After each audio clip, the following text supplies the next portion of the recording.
So good morning and welcome everybody. My name is Brett Janelle. I'm your host today, and today's topic is the truth about trusts, wills and probate. And I'm just curious before we get started, who's come along to this topic before? Has anyone in a past year? A few people? Not phone.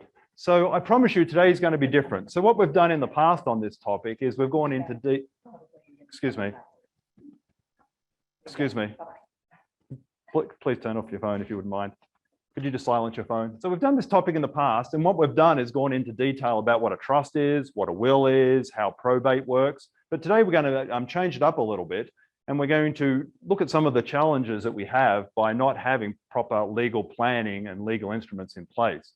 And I'm just curious, who has a trust here in the room willing to share? A few people, yeah? Who has a will? Who has a power of attorney? Okay, so maybe half the room have definitely done some planning. Who hasn't looked at it in like 10 or 15 years, the documents that they do have? Yeah, quite a few people. Does life change as time goes on? The circumstances change? So that's one of the things we'll briefly touch on is about reviewing those documents and seeing if our wishes are still as they were when we originally put those documents together. The format today, for those people at home, I think we have 80 or 90 people watching in from home today, so make sure you all smile because we're all on camera. Well, at least the back of your heads are on camera, so just fix your hair. So for the format, for those who are new, welcome. We're going to spend about the first 50 minutes with some prepared questions. Annette and I put some questions together for our expert panelists today. So I'm going to, on your behalf, ask them questions. And then roughly at 11 o'clock, we're going to open it up for your questions of the panelists. So as we go along, just hold your questions, write them down, and then you'll have an opportunity to have your questions answered by the panelists. And the same for those people who are at home or on Zoom who are new. Once we get to around 11 o'clock, you'll have the ability to raise your hand and we can unmute you so that your question can be heard here by the panelists. Or secondly, you'll notice in your Zoom box, there's a Q&A little box down the bottom. If you click on the Q&A icon, it gives you the ability to type in your questions, and we'll actually read those out here for the panelists and the benefit of the attendees in the room, so we can also get your questions answered. And I'll cover that again when we get to that point. Did everybody get a binder when they came in? Everybody should have a binder for keeping your notes as we go along. For those who are new, this is something we just started doing this year. So instead of people having these piles of paper that they bring along each time, we thought that it would make it easier. Inside, you should find the schedule for the year. You should find business cards for each of the sponsors who support the Truth series and make it possible. And you should also have a page in there that has all of the sponsors' details. When the binders were put together, we ran out of some business cards. So I would challenge each of you to make sure that you have a business card for each sponsor. And if you don't, make sure you visit our sponsors outside. And it's so great to be back here in person and have all of our wonderful sponsors. I see a number of them in the back of the room.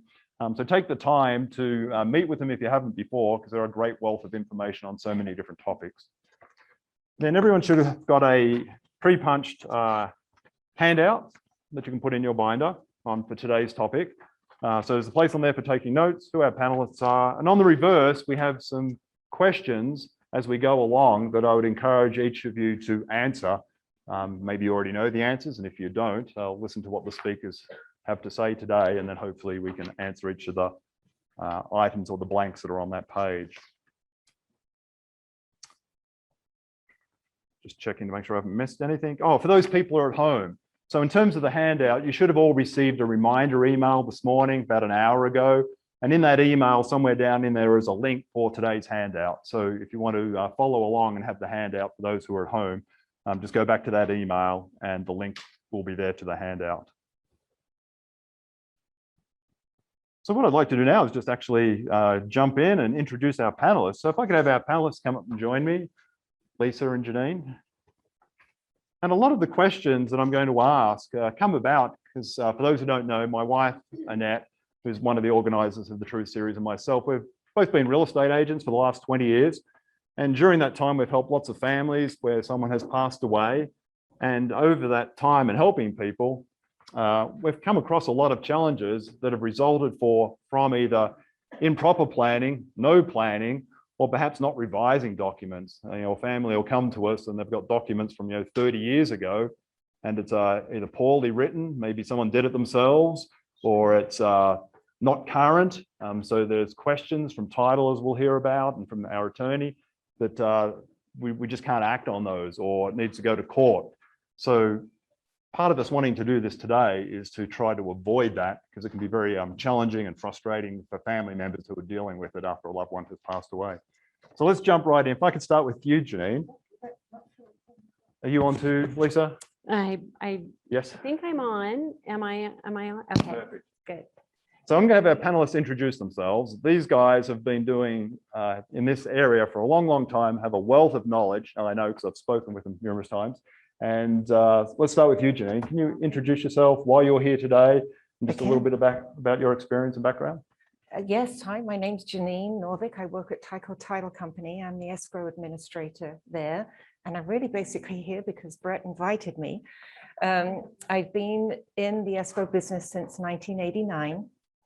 So yes, I started when I was 10, what is concerned, and thoroughly enjoyed every minute of it. I've been involved in the Nevada Escrow Association and the American Escrow Association, and both of those are associations that we have formed to keep us up to date so that we can stay informed and educated and bring that back to the consumers here. So thank you for having me. Of course. So Janine with Tyco Title is one of the people in it and I use. So for those who aren't aware, anytime we sell a house, we typically need to use a title company in order to facilitate that, the escrow. And have you come across lots of problems over the last 20 years, challenges from? We have, unfortunately. So another reason for us all to be here today is just to offset those a little bit and make you a little bit more prepared for what could happen. Thank you, Janine. Lisa, can you introduce yourself and why you might be here today? Good morning. Yes, my name is Lisa Bruce, and I am an attorney. I've been practicing law in Northern Nevada since 1992. So I think that means I started when I was 12. Yeah. Okay. So we love practicing in Northern Nevada. My husband is also an attorney, and he and I both worked in separate large law firms for several years. And then in 2009, we formed our own small law firm here in town. Actually, it's just right around the corner, Bruce Law Group.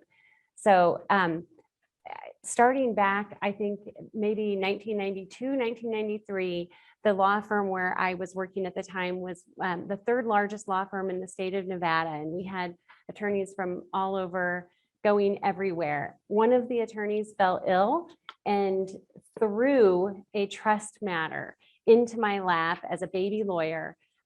It was so daunting at the time, but what I was able to discover was just how critical the estate planning process is.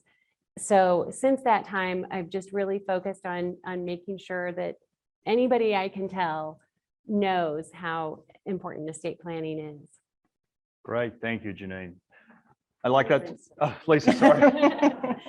I'm looking at Janine and I like that term, baby lawyer. I hadn't come across that before.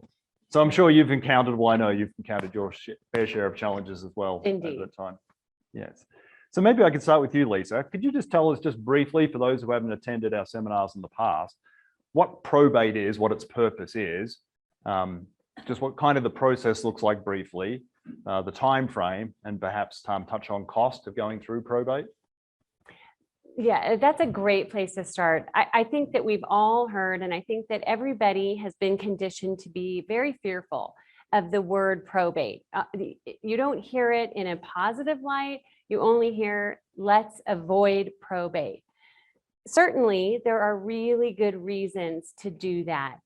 Probate, essentially, by definition, is the legal process by which you establish the validity of a will. So you're only in probate if you had a will to begin with. The probate process here in Washoe County is handled in the Second Judicial Court downtown. So it's a government office. And what that means is that along with the other 500,000 or so people who are now living in the Washoe County area, you are basically waiting in another government line. Probate at this time in the county on average is lasting about 13 months. So yeah, that's a long time. I hear your groans, but also the cost of probate is a factor that people try to avoid at times. And that is because it can be between 3 to 5% of the total assets of the estate that goes into probate. So now with properties, the minimum property now in Washoe County seems to be $500,000. Right away, you're looking at potential costs of up to $25,000. What you're doing during that probate period is also really important. What's happening is you're appearing before the commissioner, before the probate judge. Almost everybody hires an attorney to go through the probate process and to help them with the probate process. So there are the costs associated with, with that as well. And again, it is just a government line. You're before a judge and you're asking permission from the probate court to do all of the transactions that you would normally have to do with the property. So you establish to whom the property is going, and then it's kind of an arduous process of getting that property to where it needs to be. So is it just for the real estate? No, absolutely not. Any asset that is owned by a person when they pass on is conveyed by the will would go into the probate proceeding. Okay. And then what if I don't have a will? Am I still going through probate? That's what we do try to avoid. Trusts, when we talk about a trust, that is not put into the probate process at all. It is only the will. Probate is, again, going back to that definition, establishing the validity of the will, and then basically carrying out the purpose of it. But if I have nothing, I have no trust, I have no will, no power of attorney, and I pass away, then am I going to probate? Or yes. But unfortunately, at that point in time, you're what's known as an intestate decedent. And so that's somebody who dies without any type of estate planning. Now, I've heard over the years, people say, well, it's just me and I just have one son and it's going to pass to him by the operation of the law anyway. And that may be true, in fact, but we never prepare for life's oddities. There's always the chance that the generation following us predeceases us. There are divorces. There are children can fall into their own disabilities. Things happen as we go on. So yes, intestate succession is handled through the probate courts, but then you have to have a public administrator appointed, and that is costly as well. You can't avoid it. And is it fun for the family members that are left behind, dealing with the 13 months of commission, getting permission every time you need to do something? And that is honestly, that's the kindness that most people, when they create a trust, honestly, if you're creating a trust, you know that it's not being done for you. It's being done for those who are following behind you. The problem with handling the probate process for the next generation is that we all come into this initially as amateurs.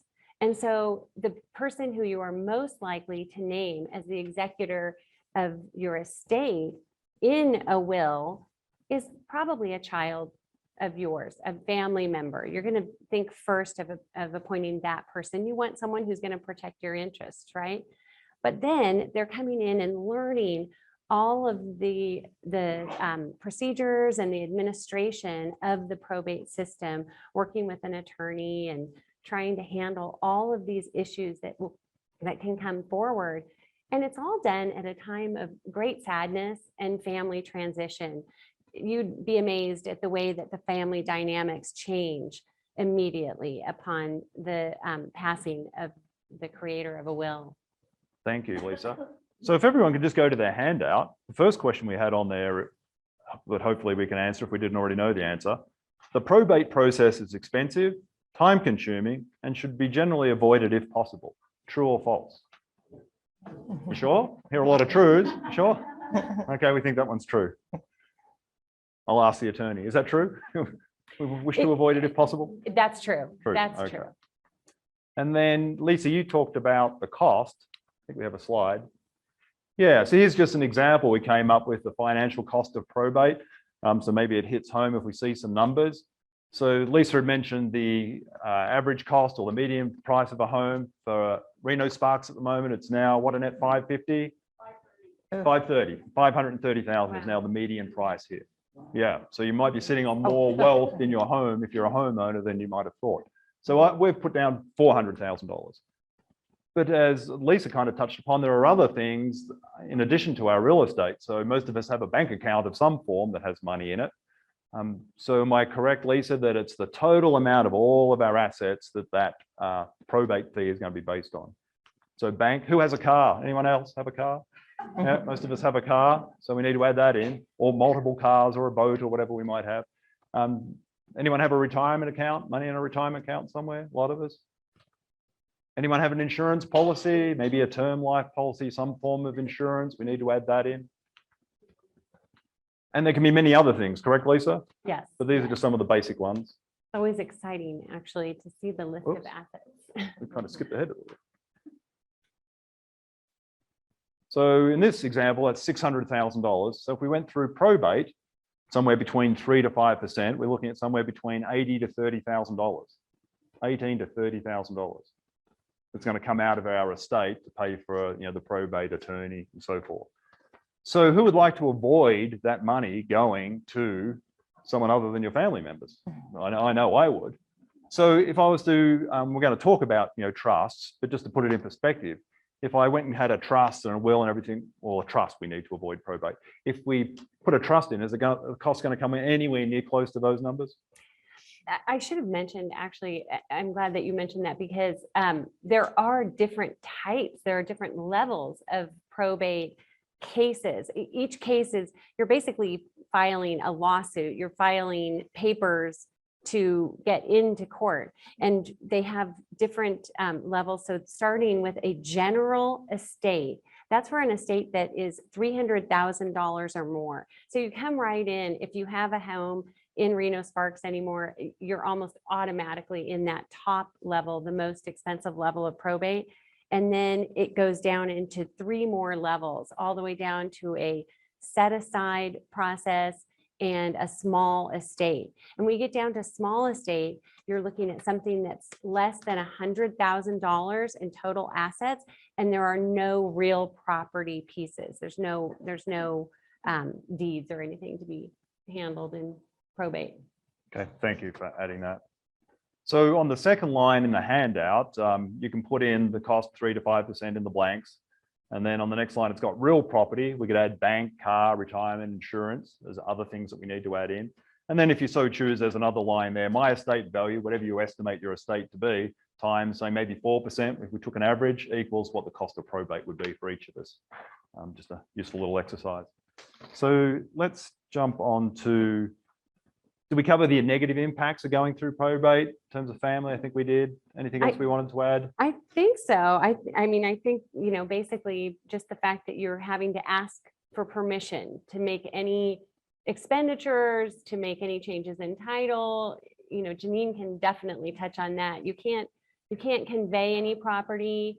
You can't write checks. You can't write checks. Your dad may have left you $1 million and the house mortgage comes due. You can't write the check. What about in the case of a spouse who's maybe not on title for the property? What about accessing those bank accounts and if they're not jointly held? Is that a problem? Right. If you are not a joint owner of an asset, then no, you do not have access to that after the death of the spouse. So if all of our money is in Annette's bank accounts and she does all of the finances and she passes away, I can't access any of that, even though we knew it was both of ours? Right. That's right. Not a good situation to be in. No. Yeah, you better get to the bank after this. We're going to the bank. So Annette and I often have people, family members that come to us after the passing, of a parent or whoever the family member is, and they go, we've got mum or dad's power of attorney, we need to sell the house. Is there a problem with that? Who would like to? I'll take that one. Yes. Yes. The answer to that question. Yes, there's a problem with that. Most powers of attorneys become voidable upon your death. Once you died, that power of attorney is no longer valid and cannot be used. It can only be used while you're living. So we often see people with a do-it-yourself or just have a power of attorney thinking that's all they need. And then, yeah, they pass and obviously it doesn't mean anything to them anymore, but the family members then discover that that's not going to help at all. And off we go to probate or, yeah, not fun at all. So if a power of attorney is not going to help, we talked about a will. Is there anything else? What do we need to avoid probate? What is that one document if we wanted to avoid probate? What is that? Trust. That trust, yes. I think just to clarify and follow up on that a little bit, even if you have the will, I think Lisa said this too, it still has to go through the probate process. With or without, you're still going to enter into some kind of probate process, even if you have that will in place. It's not a get out of jail free card at all. So with or without the will, you're going to go through a process. And you're saying will, but I know you mean trust. And that is right. That's, Janine and I have talked about that and how you see that where people do have a trust and they have all of their assets in the trust, but there's going to be a few things that slip through. And probate is required to ensure that anything that is left over that was not put into the trust is properly distributed to any beneficiaries. So what we always recommend and what anybody who writes a trust does is they create what's called a pour over will. And so you may have heard that term and you basically literally the will is simply pouring whatever accumulated that was left over into the trust. And so in the probate process, what you're looking for then is, hey, did I do a good job? Do I have all of my assets held in trust? Then the probate process is very quick and easy. And you're going to actually go in under this small estate level, I guess. If there's 4 levels of estates in probate, you'll go in at that small estate level. You'll have less than $100,000 in assets that are going through probate. So very minimal at that point in time, quicker. It can be done and really pretty much on a motion and during one of the very initial hearings, definitely not at the beginning. And the thing to keep in mind when you do have something small like that is that the property assets that you found that were most important to the creator of the trust, those assets were in the trust and you've been able to manage those assets and take care of all the business that needed to be done, even though you did have a small delay with a small part of your estate in the probate process. And does the pour over will, if everything's listed in there, cover that to avoid probate, or is there still going to be probate? It does. It is probated. But by pouring over, that has to be done by the court. That has to be approved finally by the court. So that will go through. But again, hopefully it'll be at the very bottom level in that small estate provision. And then when we were talking, you mentioned people sometimes forget to fund their trust. They create a trust, pay money to an attorney, and then the next part never happens in terms of putting anything in the trust. Janine, I think you've had that happen. We have where people do everything perfectly beautiful. Step 1, they created this trust, everything's perfect, but you own the house as husband and wife, as joint tenants probably, but a deed has to be recorded from yourselves as individuals to yourselves as trustees of that trust. If the ownership of the real property does not reflect in the name of the trust, back over to the probate questions again. So phase 1, create the trust. Phase 2, record a deed and put your real property into the name of that trust. So if it's not in that trust, it goes back on this calculation in terms of what probate's going to cost, correct? Yes. That's right. And what can't we put in a trust? Can I put my bank accounts in a trust? Any asset that can be held with a title can be put in the trust. The trust can, yes. Yep, so most things can go in the trust. We know there's some exceptions, but Yes, yes. great.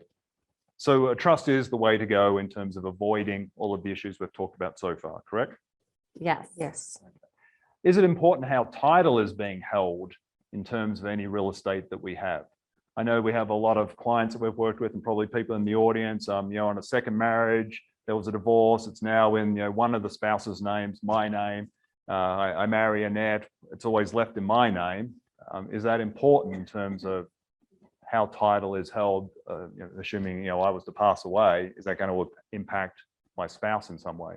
Yes, it is. The It is? Yeah, an ownership is what we are going to look at. A title company, when your heirs come in to say we need to sell our parents' property, the last recorded document is what we are going to look at. And that says, Annette owns this house. I can't remember who was owning who, but one person owns this house and they are now deceased. So even though the intent with the trust was created or an intent with a will was created, how is that property owned? What is the last recorded document? And that's what we're going to have to look at and then take it from there. An intent is we can't issue title insurance to a buyer and a buyer's lender saying, undoubtedly, this was the correct person to sell this property when they didn't, in fact, own it in the first place. So that could present a problem for a surviving spouse who wants to, sell the property, or lots of issues I'm sure come up. Yes, lots of issues come up, and it's amazing how many cousins you had that you didn't know you had that will suddenly say, no, no, no, he told me I was to have this home. Okay.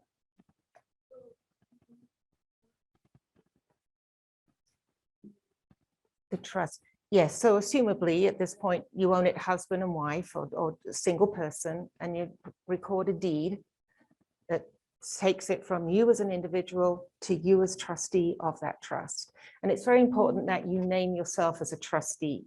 A trust in and of itself on its own cannot take title to real property. You as a trustee of your trust can take title to real property. So be cautious if you do end up doing that, that you name yourselves as trustees of that trust. Anything else we need to know as far as how property is held in title? Does everyone here know how their property is held? Yeah. Great question. So someone, and I'll get you to write all your questions down just so we get through this. But yeah, how can we check? You can call Annette and I, and we can just quickly pull up in tax records. You could probably just go onto the county assessor site. Actually, it'd be the easiest one. If you go to the Washoe County or whatever county you're in, it'll show in public records how title is held. It'll show there that it's held in trust or it's just in your name. So if it's just in your name and you expect it to be in other names, then we probably need to do something about it. Anything you want to add to that? Well, answer? I do appreciate that, Janine, because we do speak very casually about holding things in trust, or we have it all in the trust. The trust owns the property. These are things that we say, but Janine, this is her role. She's the one that makes sure that all of those I's are dotted and T's are crossed. But it would be Bob and Betty Smith as trustees of the Bob and Betty Smith Family Trust. We typically just go with really easy names like that, as opposed to Bob and Betty Smith, a married couple, for example.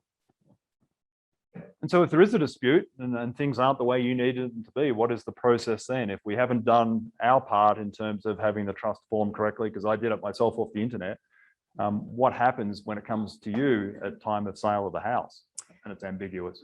Unfortunately, we would just have to explain that to you, that at this point, they'll explain it to your heirs, that at this point, they're not entitled to sell this piece of property, even though they may have entered into a contract to do so. But unfortunately, it can't go any further than that until you talk to this lady here. You're going to refer them back to an attorney, and then you'll work out what needs to be done. Maybe it's going to court or whatever the case may be. And then I'm sure that's not fun for anyone and it gets expensive, correct? Yep. We want to avoid it. So let's talk about, Janine, some of the other common mistakes or challenges that you encounter, whether it's a power of attorney, a will, or a trust. What are some of the things that people have done wrong that causes headaches for the family and yourself and the attorney? Wills that aren't signed and notarized. I know it's a lot to get through to prepare that deed and think about who you want to have your property and your personal belongings. It's a lot of pages to think about, but it does have to be signed and notarized as well for it to become valid. So that's a lot of things we see when the son and daughter come in, with their will. it's okay, we can sell this. Look, mom and dad will this to us, but the will is not signed and notarized. So make sure that you finish that whole document. Really, they went to all the trouble of They creating did, it, they and did, that yes, happens. when that happens, And it's back to unfortunately. the attorney in Yeah. court, and okay. And feasibly also, some wills, even some trusts, don't spell out the property, the actual legal description of the property or the address at least that you're trying to put into the name of the trust. You may have prepared that trust. I think Brett touched on this a little bit in the beginning, quite a few years ago, but then you consequently sold that house, moved into somewhere new that didn't add to the trust or to the will that that new piece of property is to be incorporated. So a lot of people have addresses and properties that they don't even own anymore. That gets a little confusing for the heirs also. And a lot of successor trustees. So as Brett touched on a little bit, you know, we have a lot of second marriages and we have children, and it gets a little convoluted, and people naming 6, 7, or 8 successor trustees can create some problems because all 6, 7, 8 successor trustees have to agree on A, if we're going to sell the property, and B, how much we're going to sell it for. And they're usually scattered around the country, and it just adds to the complications. So I don't know, Lisa, is it easier as such to name one? Pick a child and just go down in succession rather than naming all 8 of your children and stepchildren. That would be that I can't even imagine with the number of people trying to work together cooperatively, the issues will rise. And I think you all know that. I think we've all experienced that. But as Janine has touched on, the biggest challenge that you face when you have a really beautiful estate plan is making sure that all of your assets are properly in the trust. You want to make sure that you have title properly recorded with that asset. You know, if you buy that vacation home in the Salton Sea that you've been looking forward to for all these years, and you don't title it in the name of the trust and your name is as the trustees, then that's not going to be in the trust. That's going to go right into probate. Or maybe you've talked about maybe a second marriage or just things change over the course of the years. What was that property that you had long, long ago that you didn't think of when you created the trust? You'll have to go back, circle back around and get that titled properly. Thank you. And thank you touching on that, Janine. Mhm. So anyone who might be planning on having their children use us as their real estate agents after they pass, please don't have 6 children on there that all have to sign. If you do, find a different real estate agent, because we have had that. And children are like living overseas. One of the children was in India, I think. One was in Germany. So the others were here in the US. And it's not a case of them simply signing. If they're overseas, there's no notary. So now they have to go to the consulate, which was 300 miles away to the nearest consulate, for them to sign in India and the one in Germany. And everything was just, and none of the kids could agree. And yeah, it's just, yeah. Yeah. And I'm joking about us, but you know, we deal with problems all the time. That's our job. But it was just anguish for the children. It's like, well, why can't Bill in Germany, you know, get this back quicker? And why can't, you know, Mary over in India get that signed? Why does she have to go to the consulate? And just, yeah, it just creates a lot of drama. So the simpler, the better. Would that be the Absolutely, absolutely. And you can name you can have somebody who's going to serve as your trustee when you pass on, and you can also then designate who will serve if that person cannot serve. So you have those little secondary out that you can name your first one and then name just in case people. Yeah. And I think any good attorney is going to help you with Yes, that. But yes. so do it yourself, like, oh, this seems good. I'll put all 5 kids on there and when Yes, things come apart. So let's change gears a little bit. Let's talk about deed upon death. Who's heard the term or knows anything about a deed upon death? Anybody? A couple of people have heard the term. You don't necessarily need to know what it is. So I wanted to talk about deed upon death because we come across that. So firstly, the reason we see it is people think it's a less expensive way to, instead of having a trust and seeing an attorney, I'll just have this deed upon death and I can do it myself probably if I go onto the internet and think all's well and good. But firstly, what is a deed upon death? What is its supposed purpose and why does it cause problems? Who would like to take that? I'll take that. Yeah. Piggyback on. Whatever. You go, Janine. We don't like them.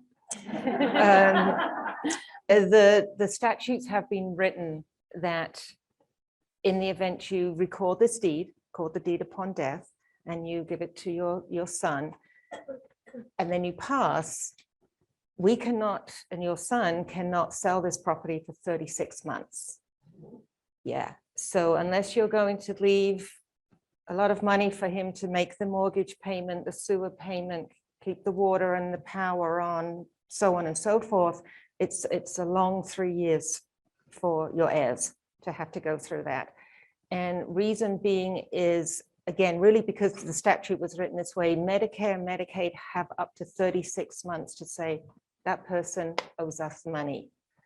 Other creditors have up to 36 months as well. And any inadvertent judgments or liens that may have occurred between the day that you signed that, the day that you passed, and also whoever you deeded that property to, any judgments or liens that may have been recorded in that period of time will now attach to the property and have to be paid off prior to the sale or through the sale.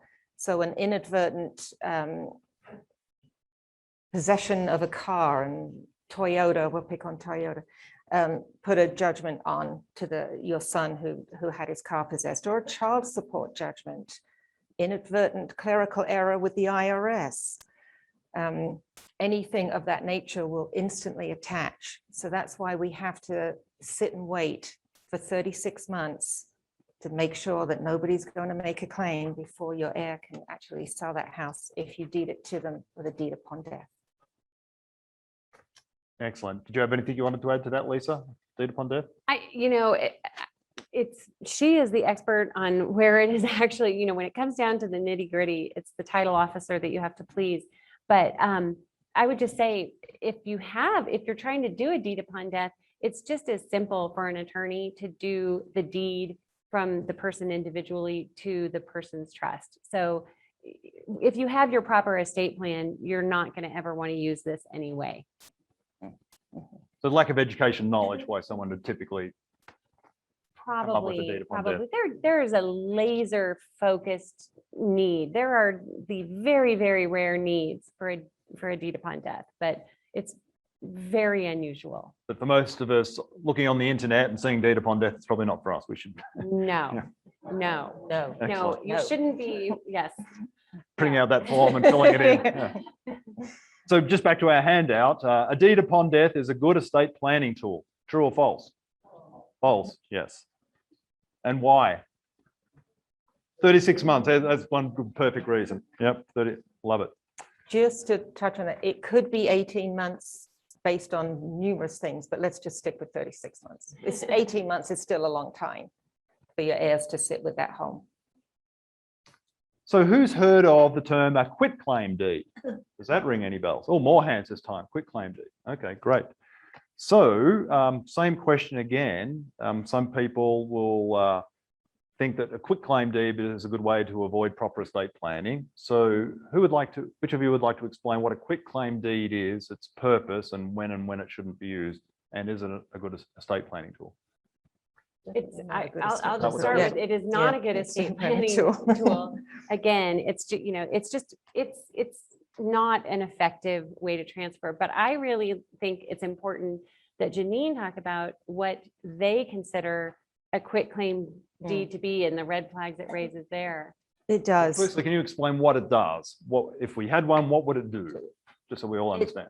Exactly what it's called. You're quitting, giving up a claim on the property. Well, we have a little bit more than just a claim on the property. We own the property. So we prefer that you stay away from the quitclaim deed and just stick with a regular deed. A quitclaim says, I don't have a claim on this property. A deed says, I'm deeding this property to whoever you're to my heirs, or deeding the property into the name of my trust. So a quitclaim just says, I don't have any interest in this property. It doesn't actually necessarily give the property to that person you're trying to deed it to. We'll go back for a little bit, but also when you use a quitclaim deed and you sign it, everything can be perfect about it, and the recorder's office will record it because they're going to look at, is there a parcel number? Is there a legal description? Was it signed? Was it notarized? Record it. But the validity of that when it comes to title insurance companies and the insurance that we offer a buyer and a buyer's lender says we have to verify that wasn't forged. One of the insurances that we offer is against forgery of any document from day one to now. So if the person benefiting from that is the one that recorded that, we're going to have to question that. Why did that happen? They used the wrong document and the person that was benefiting recorded it.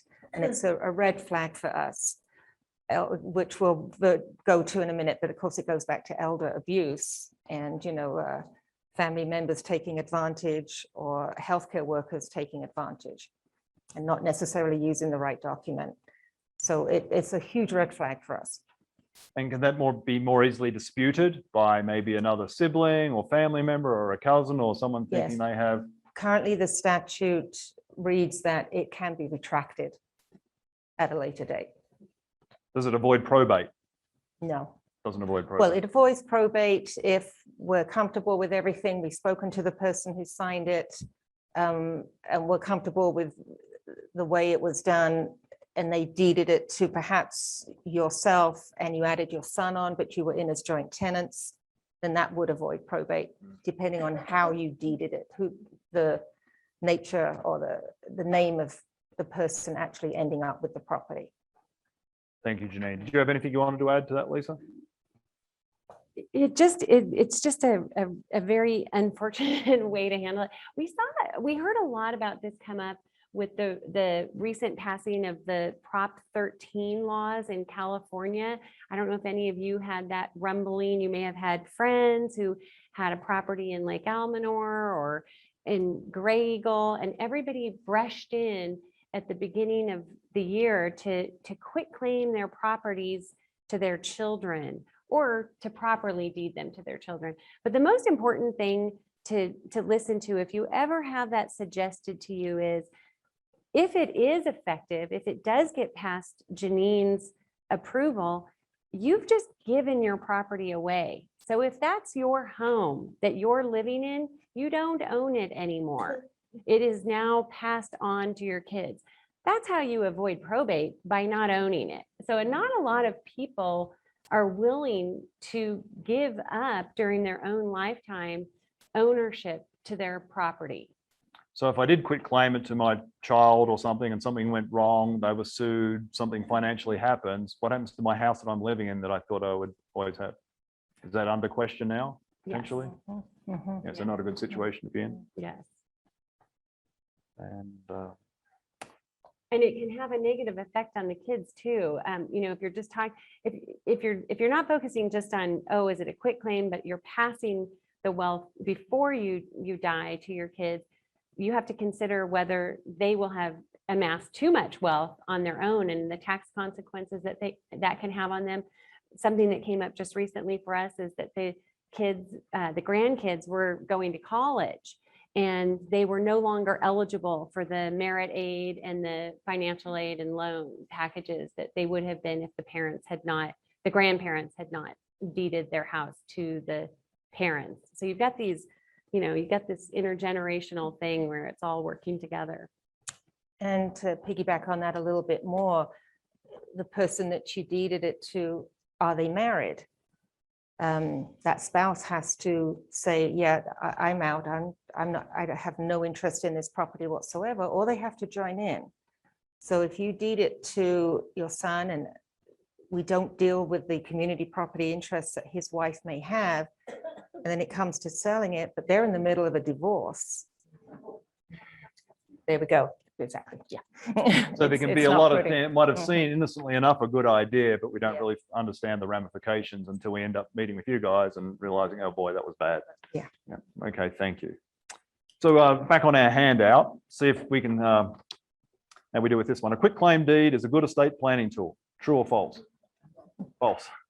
Yes. And while we're on this page, the vast majority of people should have a trust and a will. True or false? True. Yeah. Most of us should all have a trust and a will. So let me just ask, are there any, Lisa, any situations where I don't need to have a will or a trust? Where if you met with me, you'd go, yeah, you don't need to have either.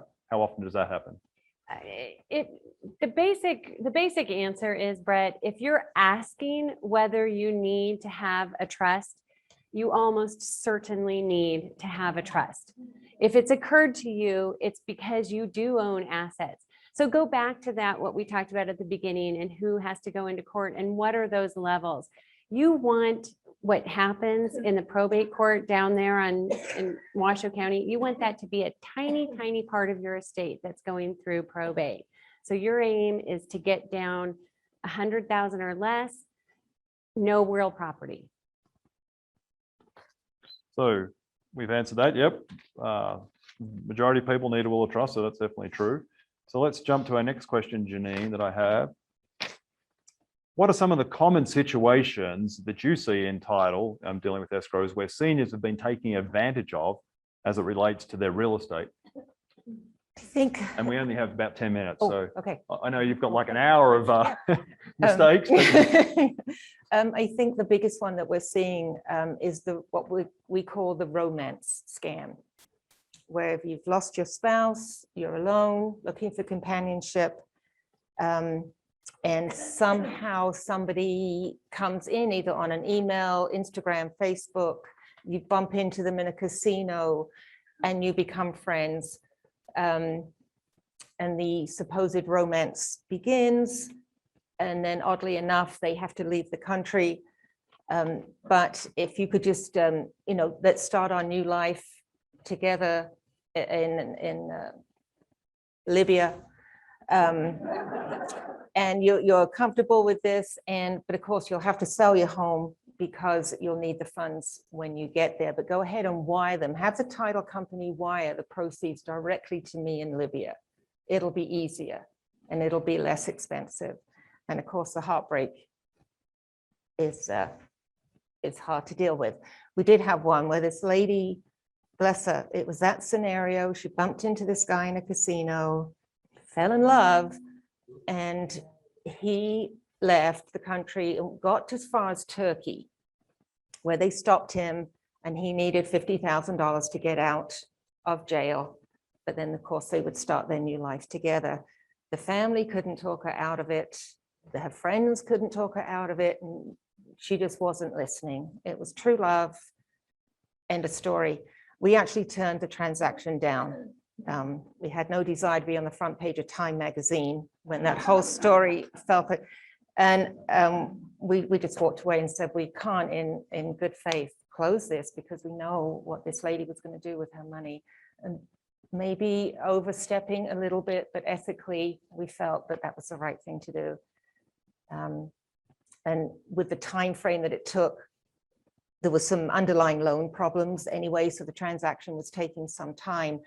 And I believe at the end of the day that she did not send the $50,000. He may still be in jail. I don't. Hopefully so, still in Yes, jail. yeah. If he was really in If he jail. was really in jail, yeah. So two things I take from that. Don't find love at the casino. Right. You know. If you hear Libya or Turkey, you run the other way. It's I red shouldn't flag. stereotype those particular countries, No, but just be cautious of that. It's huge and it's almost predatory at this point. It's a huge issue for title companies trying to stop that seller. So what's another common one that we as seniors encounter as far as being taken advantage of? Predatory loans. Predatory loans will be the next one. Meaning Just a terrible interest rate, terrible terms, no way it could ever be paid back. Seemed like a good idea at the time, was possibly sold to you under false pretenses as to the terms.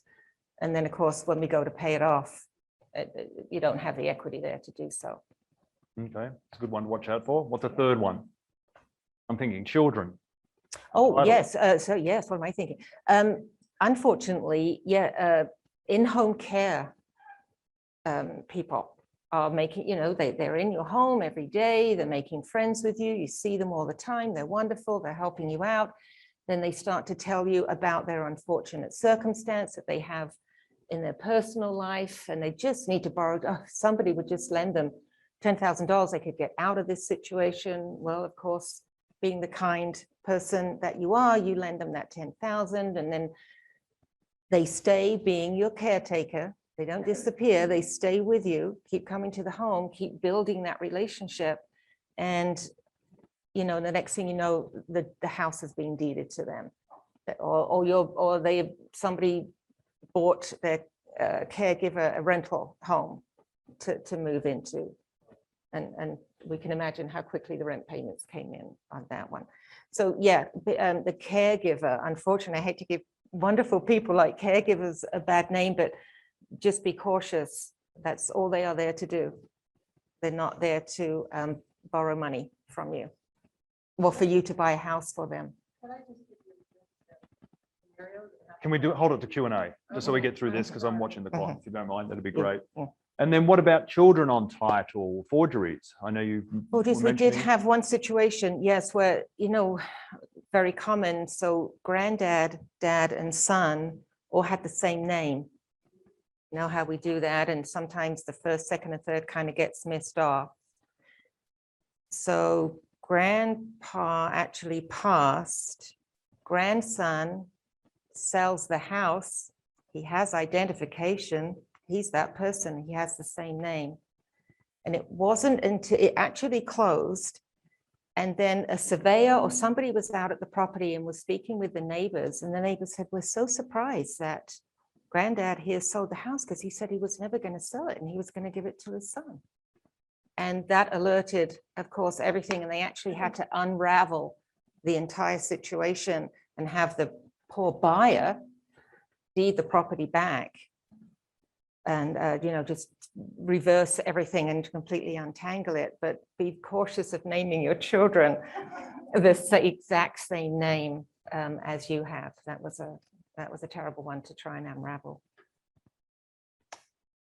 Lisa, do you have any you want to add to that you've come across? Well, what happens when you get to a certain point, you have people coming to you and asking you, and so you have the children competing possibly with the grandchildren or the cousins, or everybody's coming. And so you will see sometimes the will, and then they'll come in with a new person and they want to do a codicil to the will. And now, oh, we just need to make a new amendment, and all of these, we'll just add this, grandma, and then, here comes maybe the romance, whatever. But what we find is if you have a trust, it just has a little bit more of a panache to it. You're able to, it's kind of fun too. I made my parents do it. I came from a very simple background, and they were delighted to be able to say, well, I have a trust. And so it was very something, but it is a little bit of an armor against that kind of thing, saying, well, Bob set up the trust just the way we wanted it, and I can't even begin to do anything to that. And it's just an excuse, really, when it comes down to it, but it's a solid excuse and it helps. Thank you. So I just had a question. Does anyone have the home title lock service here? It's basically, you can pay, I think it's $15 a month, and it will actually notify you via email if any recordings happen against any property that you own. Is anyone familiar with it? I'm just curious. No? A couple of people are. So on your handout at the bottom, if this is of interest to you, and I think it was Janine, one of your colleagues there at Tycor, who told me about this, is Washoe County, and I know other counties are working on it, have recently put in place a recording notification service. So you can go onto Washoe County at this address, which is in your handout, and for those people at home, in your handout as well. And you put in your details, your name and your property, and if anything gets recorded against your property, you'll be notified about it. So if there's that grandchild who forges your signature and goes down and records something at the county, you'll get told about it. So I think it's a really good service. And most importantly, guess how much it costs? Free, zero, yeah. But isn't that too late after the fact? Well, no. So if you get an email today saying your grandson or whoever it is has recorded, added themselves onto title, or whatever the case may be, you can at least do something about it. Yeah, you can go dispute it, go down to the county. That wasn't me. That's not my signature. There's fraud happening here. Yeah, and that's the intent of it, to catch fraud before we get too far down the line. Like you pass away, and now, yeah, the outcome wasn't as you intended it to be. Do we have anything that we've missed that either of you would like to mention before we open it up to audience question and answer? I think we're good. Okay, so just before we open it up to audience question and answer, we have some next seminar coming up on August the 19th, The Truth About Technology for Seniors. So if that's interest, for those who are at home, you have a yellow survey form and you can mark on there if you'd like to attend next month, and we'll pre-register you. For those at home, we'll put up a poll in a moment and you'll be able to check there that you would like to attend next month. Schultz Law Group have kindly offered again with some arm twisting to provide complimentary consultations for anyone who hasn't had one before, just for two purposes. One, if you think maybe you need a will or trust, just to talk about that and work out whether you do or not, it's totally free. Or if you have a will or trust or power of attorney that hasn't been looked at in a long time, they'll also look at that for you and let you know what you probably should do. So totally complimentary, and then you decide whether you want to, what you want to do from there. So that's on the evaluation form. Check the box, and the Schultz Law Group will reach out, set up a time for you to come in and meet to go over whatever it is you want to discuss in that roughly 45-minute period of time. For those online, again, we'll put up a poll in a moment and you'll have the ability to check a box that you would like to take advantage of that. And then lastly, the Downsizers Club. I know we sent out some information on it. I just wanted to explain it because we got questions and some confusion, which totally my fault for probably not explaining it so well. So the whole idea of this Downsizers Club we put together is we have lots of people who are looking at downsizing, and it's kind of an overwhelming process. Who's downsized? Who's at some point in their life has downsized? Yeah, is it kind of like stressful and can be overwhelming, and where do I start and how am I going to do this?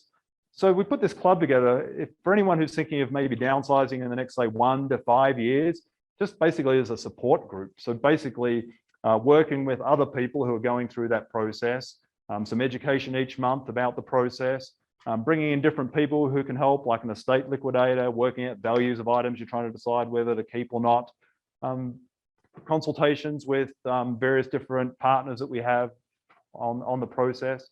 So there is a fee for it. It's a $200 membership fee that's kind of indefinite. But if you use services to downsize or sell your home, then you get that back. And basically, it's just to be able to help through that process so it's not so overwhelming. I think did I cover everything? And, oh, thank you. Yes. Yes. So if you have an interest in it, I don't think it's on the form, but does anyone have an interest in the Downsizers Club in the room? And I can have Kirsten just reach out to you. So maybe, oh, you're already signed up. Okay, great, thank you. So if you do have an interest or want to learn more, Kirsten up the back waving her arms, just go speak to Kirsten. For those people at home, again, Alexa, if you could put up a poll, you can just check a box and one of our team will reach out to you. And then our seminar that's coming up in September, The Truth About, what is the September topic? Can anyone tell me? Healthcare options. Healthcare options. Thank you, Amy. The Truth About Healthcare Options. So it's in September, but on the schedule it says September the 16th. We've had to change the date to the 15th. This room's not available to us on the 16th, so we're going to do it on the 15th. So if you're planning on coming or have a schedule in the binder, I think we corrected the ones in your binders. And for the people at home, it's on the 15th, which is a Wednesday instead of our regular Thursday. And the poll's up. Great. Thank you, Alexa. So let's jump to question and answers.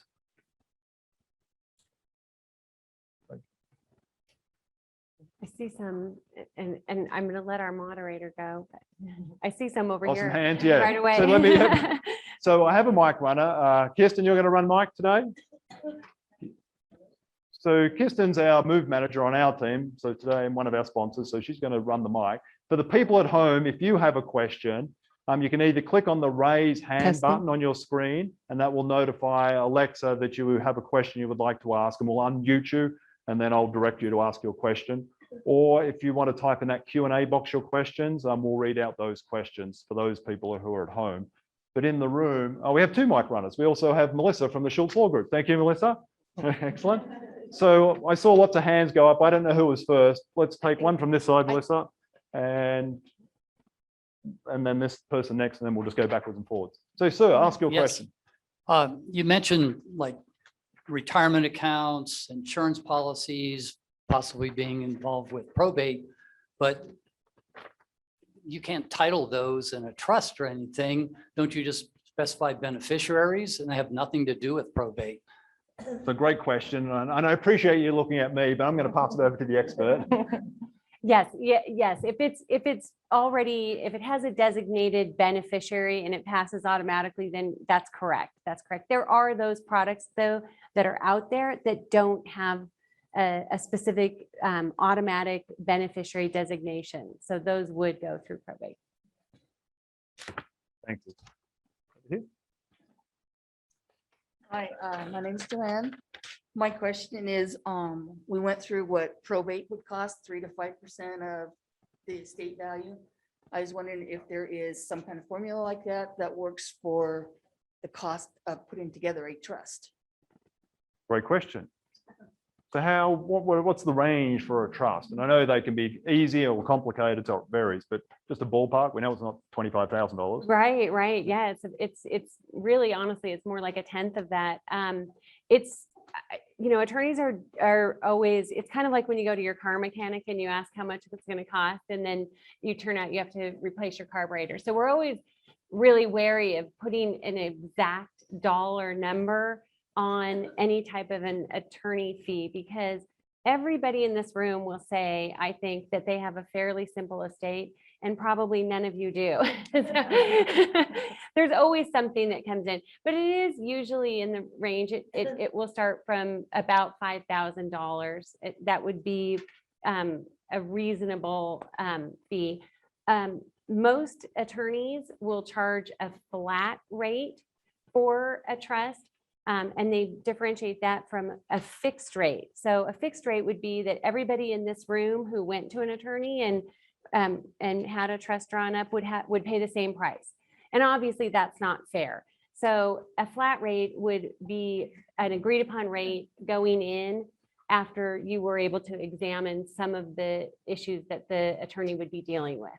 So if it turns out you have 16 beneficiaries and they do live in Libya and and they have to go to the consulate and all that kind of, it just depends upon what you're dealing with.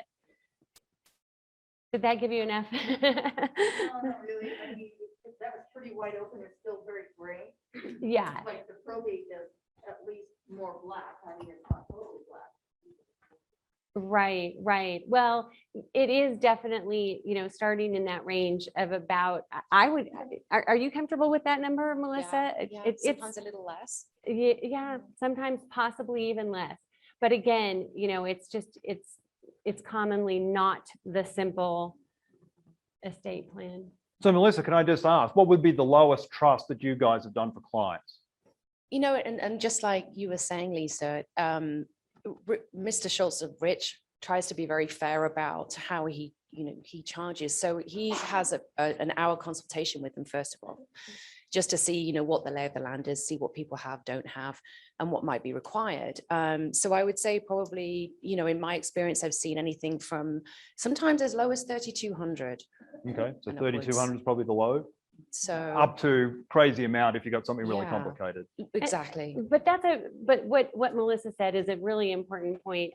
I don't know really any attorneys in the estate planning in the field who don't offer a free consultation to the client. When you go in, you're not laying money on the table when you go in, and you get to decide after meeting with the attorney whether that's somebody you even want to work with. Yeah, so that's a good point. It's a two-way interview, actually. So yeah, It definitely. do a complimentary consultation. They'll give you a number or a ballpark at that point, and then you can decide, yes, I Look for like them that. and I'm okay You with should the look fee. for that. Or I don't like them. I don't like that person. I'm going to go and meet someone else. So I think that's good advice. Yeah. Because I know we've met when we were looking to do ours, Annette and I met with an attorney. It's like, there's no way on earth I'm going to use that person. and then you go and meet someone else, and it's like, yeah, I feel comfortable with this person. So it's kind of like a two-way interview. They might decide they want to work with you. Over here, Joe. Hello, I have, wonder if you could tell us what kind of criteria should we follow in naming a successor trustee? I have in mind not only mental capabilities, but where the person's located, which you both brought up very well, that you don't want to name somebody who's has to travel all the way from Libya to deal with your trust. Thank you. We can probably avoid the travel part of it now.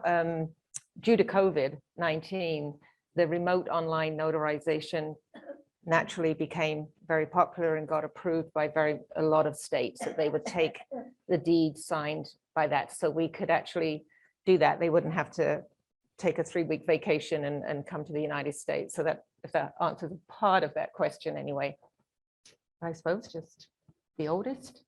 The most trustworthy? Yeah, it's everybody has their own way of deciding who their successor trustee will be or their executor. Everybody, and they're fascinating reasons, really. But being local, having a good familiarity with what the parents are trying to do, having some knowledge of what's in the estate, where the assets are, all of these things are wonderful. They're wonderful. My parents divorced. I have a mother who couldn't care less about where her things are and doesn't really know exactly what her numbers are.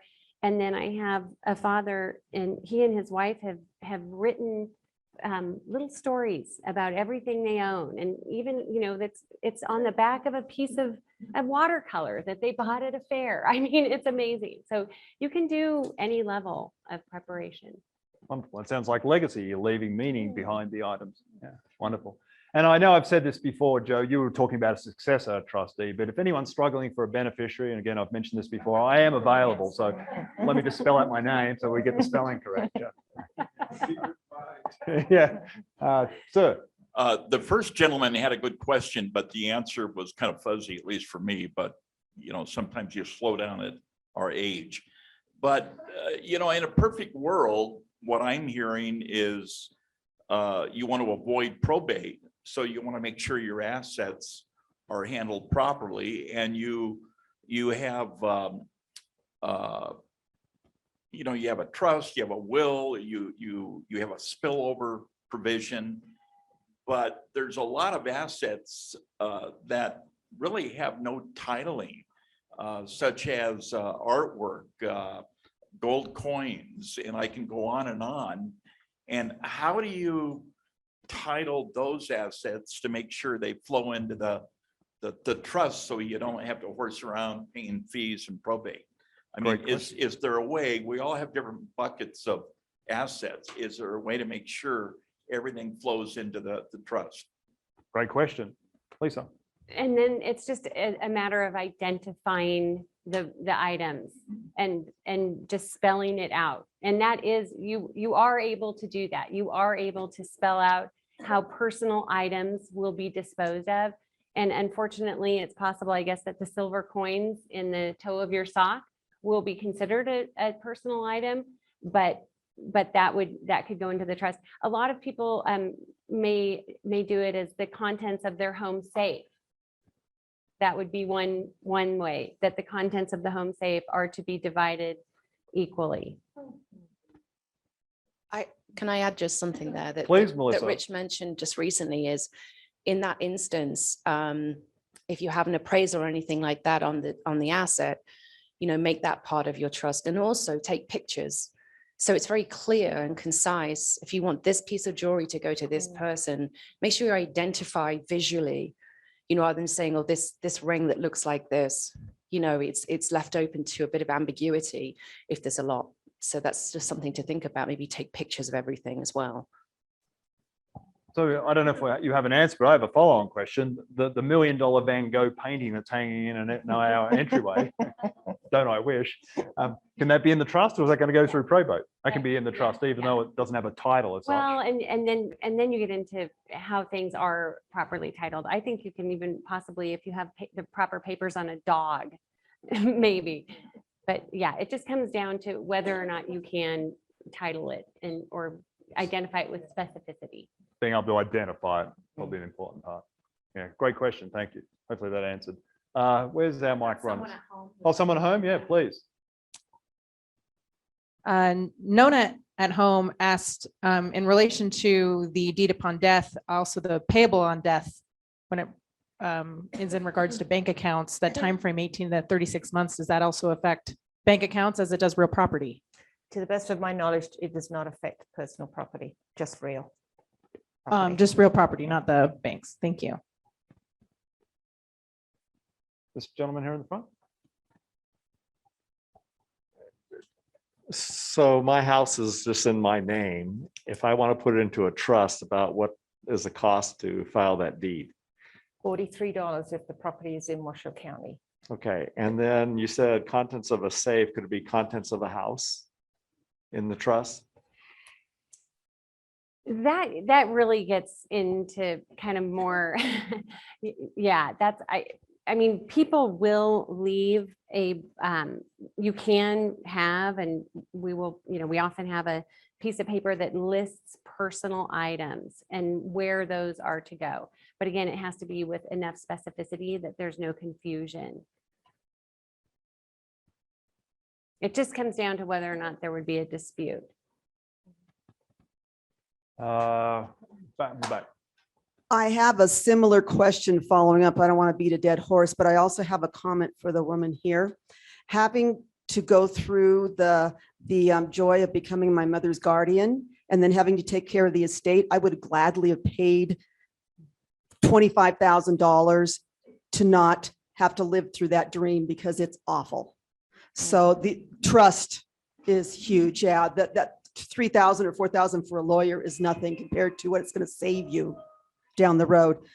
What You're talking about in terms of time and stress. And just the whole, stress and yeah. the courts and the lawyers and all the things you have to do and all the people you have to get to sign off on things and how long it takes. And once the person dies, nobody will talk to you because you're the guardian, but you haven't been approved as the estate person, and that takes months. And we would have thought it would have been simple, but my mom just had a will and it was not pretty. Oh, thank you.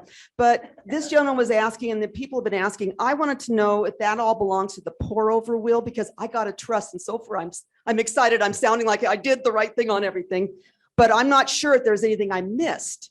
So what he's talking about, those special collections and things, do those fall into a pour over will? And that's something I need to go back and make sure I have. Yeah, maybe we should, I could talk to you a little bit more about that specific of a question after this. But is that where all those things go? It's the pour over will Yes, document or an yes, attachment to yeah, that? I mean, essentially, yeah, if you can't have titled it, or if it isn't, clear enough in the trust document that it is specifically in the assets. Great, thank you. And these guys are going to hang around afterwards. So if anyone has specific questions, you're welcome.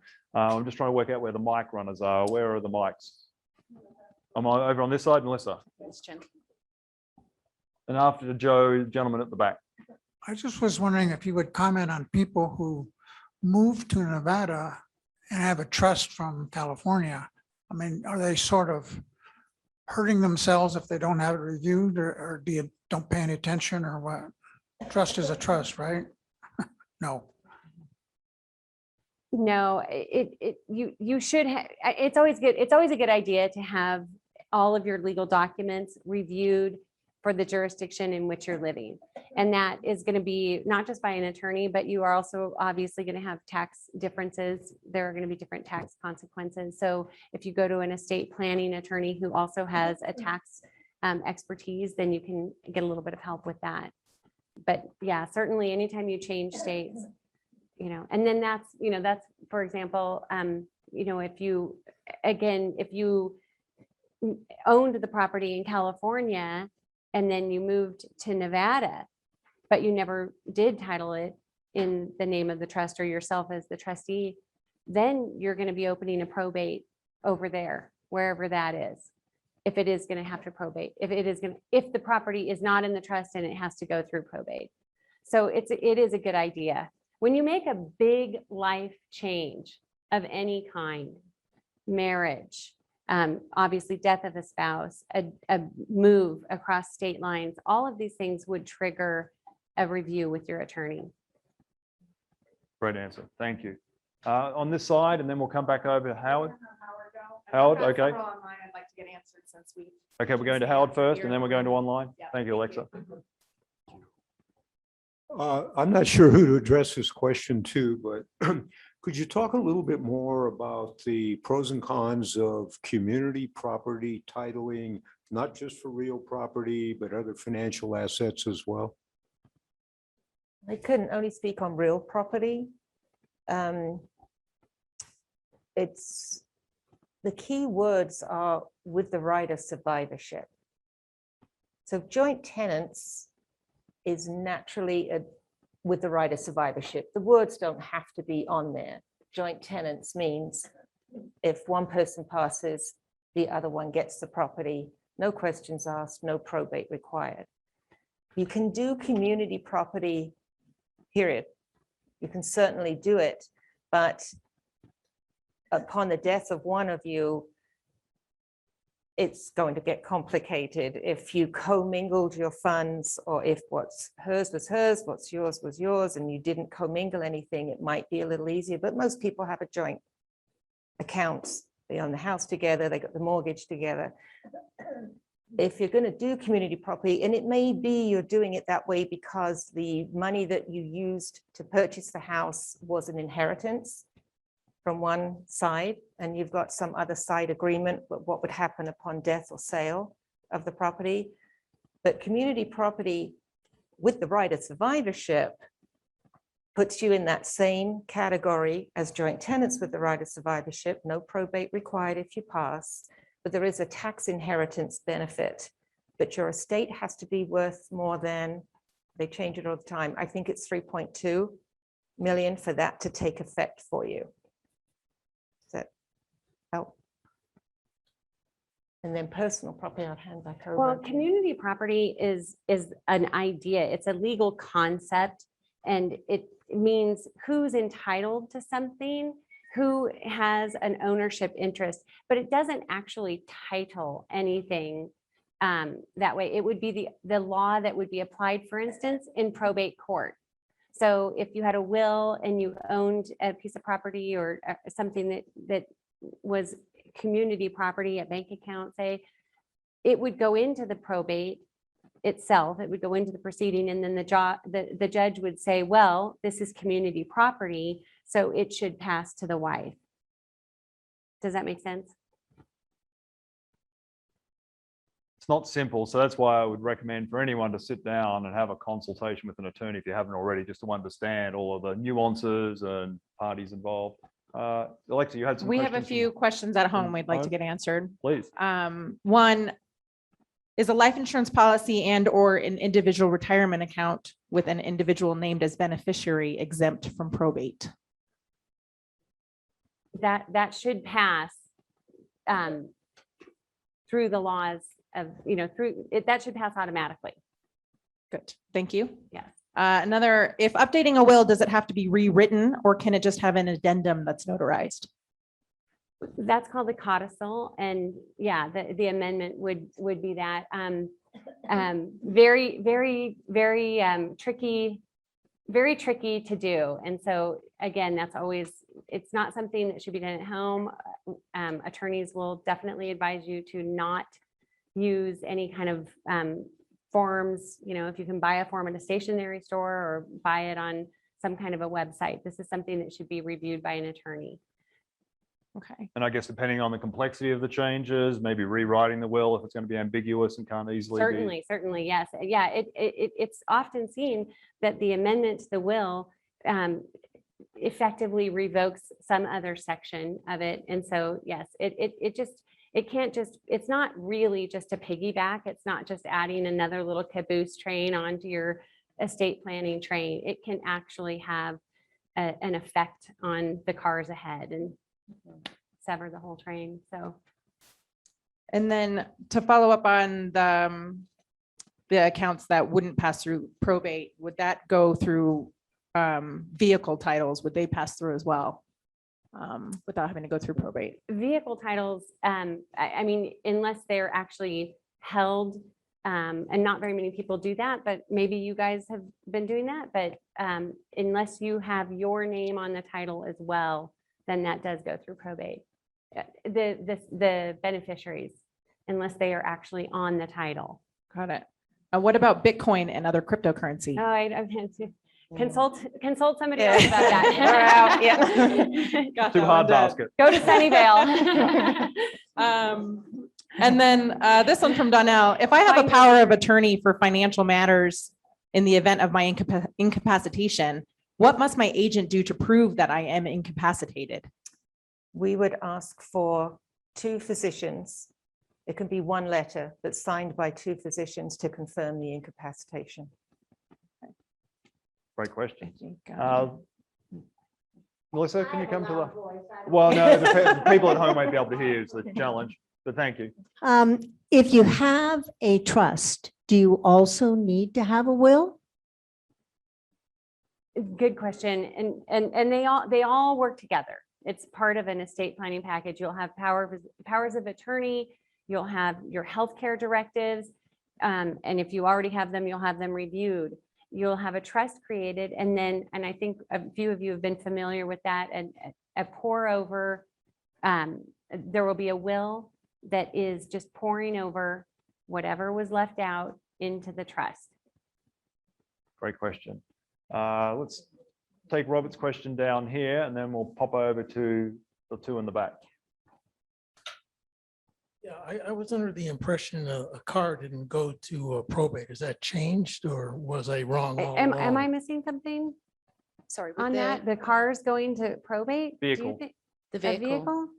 I mean, I can't. At least in this state, that's what I was under the impression.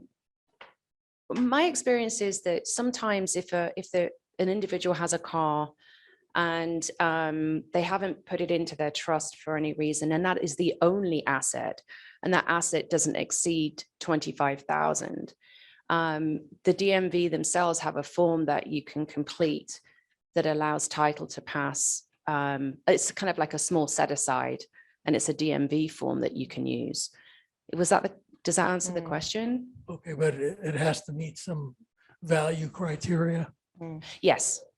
Yes. So, I mean, but typically cars depreciate as soon as you drive them off the lot. So, unless it's a classic car, that's different.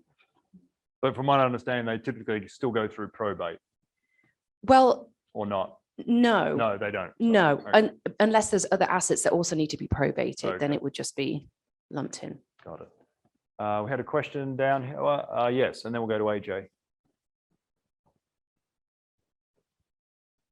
Getting back to the community property and the titles and the deeds and whose name and community property, my husband and I always found that 2 simple words worked pretty good, and/or, whether it was joint tenant or whatever the paperwork was worded in. If you put and/or, either one of us could sign. Statutes read in the state of Nevada that or cannot apply to real Okay, property, that's- only to personal property. That's So where a I was going with car that, whether it title- still works. No, or will not work on real property, but it will on personal. Okay. Which Thank you. creates headaches for you when you get it and it says or. It's like, Oh, sorry. oh, yeah. AJ at the back had a question. And do we have any more from home, Alexa, before we wrap up? Go, AJ. So my question is, I understand that trusts can be established with an attorney, but I am aware that there's also trust companies. Are there pros and cons to utilizing an individual attorney versus a trust company? I think you might be thinking of where they're acting as trustee. So the trust companies typically will come in after the trust is already created. So is it better to designate a trustee versus having the trustee be potentially a bank or that company? So you would have the creator of the trust, and then you would have somebody who comes in and handles the affairs of the trust after the creator is gone, and that would be the successor trustee. And it differs. A trust company is a paid organization, and they aren't going to have the familiarity with the particular family situation. Some people prefer that the family have that familiarity, and others prefer that they pay for the service, they're going to get a better job done. It just depends. Or maybe don't have any family that could act as trust. Definitely. As a, There many scenarios. You know, we see a lot, there's a trust company here in town, Dunham Trust Company, and the only escrows that we've closed with them were because mum and dad knew perfectly well the children were not going to A, like what was in the trust, or B, going to agree. So they, rather than trying to pick one child or succession, they just went to that individual trust company. thank you. One last question. Question from Gary online. What must the executor of trust file, or who do they contact after you pass away? So those are combining a couple different terms, but the executor of a will would contact an attorney and have that attorney help them through the probate process. A trustee or the successor trustee would very typically they contact the attorney that their parents, that whoever left the trust, who they worked with. That's often the easiest way to start. And from our perspective, we would just require a copy of the death certificate and the trust agreement that tells us who the successor trustee is to be. Great question. Did everybody learn at least one thing today? I don't see many hands up. Yes, we all learned something. Are these two super knowledgeable and helpful in terms of the information? We thank them. So that wraps up for today. I just wanted to say thank you so much. It's so much fun having a room full of people again. This is, love it. Thank you all so much for being here today. If you have any specific questions, feel free to come and ask Lisa or Janine. They're going to hang around for a little bit.